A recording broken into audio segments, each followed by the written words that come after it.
एक यीशु की कहानी। प्रिय यीशु, मैं आपके जीवन और प्रार्थनाओं के बारे में अधिक जानने के लिए उत्सुक हूँ।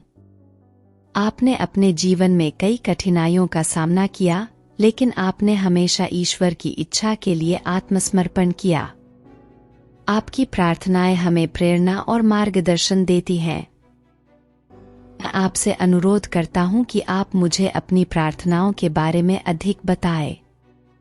मुझे सिखाएं कि कैसे मैं आपके मार्गदर्शन और प्रेम से प्रेरित होकर प्रार्थना कर सकता हूँ। मैं आपकी प्रार्थनाओं के बारे में अधिक जानने के लिए आपके साथ समय बिताना चाहता हूँ। यीशु की जीवन यात्रा में प्रार्थनाओं का गहरा महत्व था। वह अक्सर प्रार्थना में लीन रहते, चाहे शांत पहाड़ों पर हों या व्यस्त बाजारों में।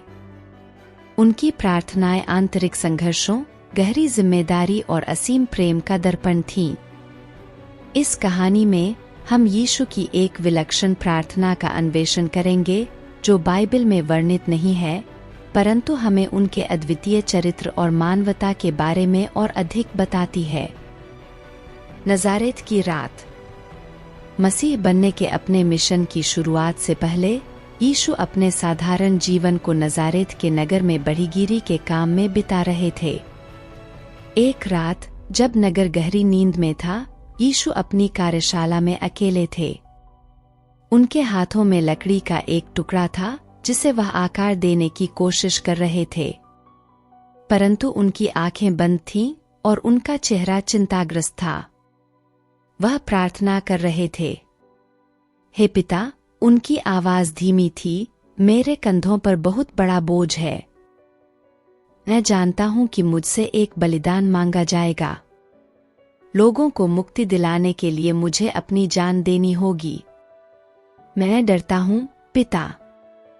यह एक भयानक मृत्यु होगी, लेकिन मैं तेरी इच्छा पूरी करना चाहता हूं। मुझे बल दे, पिता। मुझे मार्गदर्शन दे। मुझे यह जानने में मदद कर कि मुझे क्या करना है।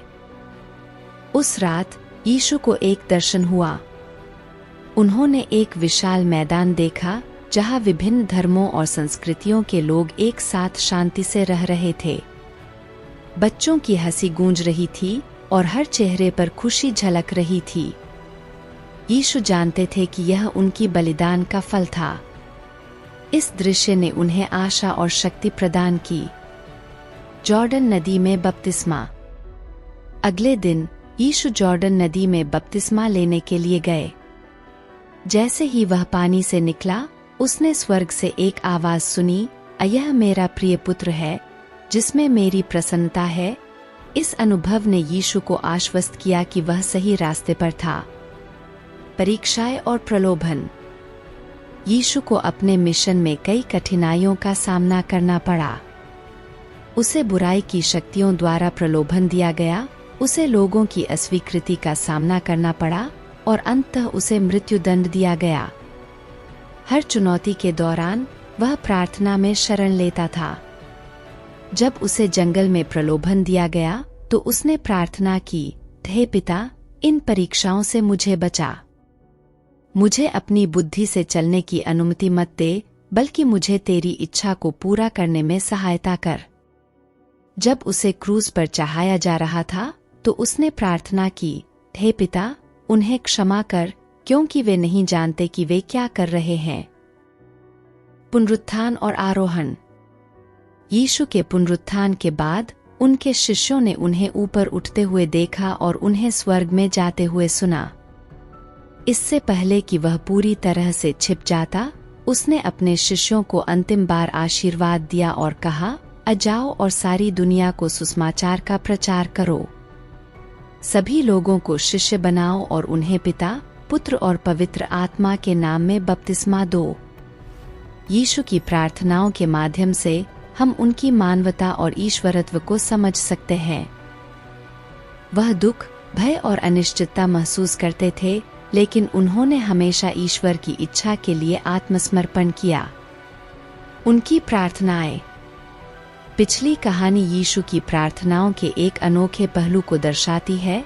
परंतु उनकी प्रार्थनाओं की गहराई को पूरी तरह से प्रस्तुत करने के लिए और भी बहुत कुछ है।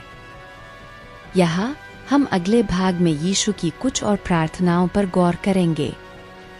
गेत्समनी वाटिका में प्रार्थना।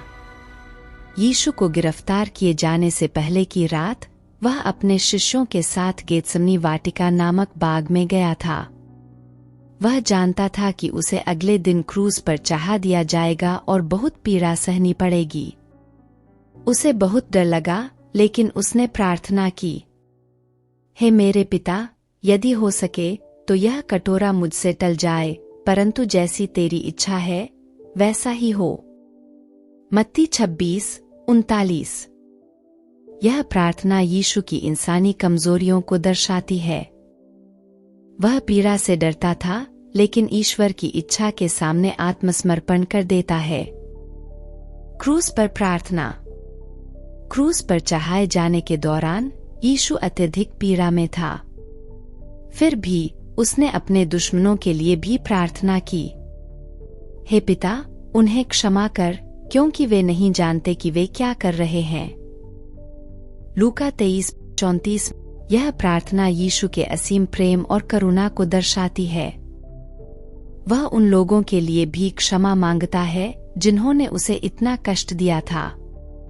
पुनरुत्थान के बाद प्रार्थना।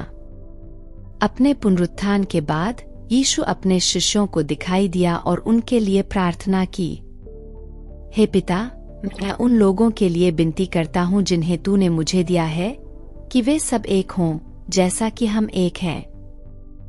यूहन्ना 17:11। यह प्रार्थना यीशु के चर्च की एकता और उसके अनुयायियों के बीच प्रेम की इच्छा को दर्शाती है। यीशु की प्रार्थनाओं की यह छोटी झलक उनकी आध्यात्मिक यात्रा, उनकी आंतरिक संघर्षों और ईश्वर के साथ उनके गहरे संबंध को समझने में हमारी मदद करती है। उनकी प्रार्थनाएं हमें सिखाती हैं कि प्रार्थना केवल दुख कम करने या इच्छाएं पूरी करने का उपाय नहीं है, बल्कि ईश्वर के साथ संबंध स्थापित करने, उनकी इच्छा के प्रति समर्पण करने और दूसरों के लिए प्रेम और करुणा दिखाने का साधन है। आज की वीडियो की यह कहानी और यहोशू की यह कहानी आपको कैसा लगा? अच्छा लगा तो लाइक के साथ अपनी मन की बात भी शेयर करिएगा। नए जो भी लोग आज की यह वीडियो देखे वे प्लीज सब्सक्राइब जरूर करें। धन्यवाद आज के लिए। आमीन।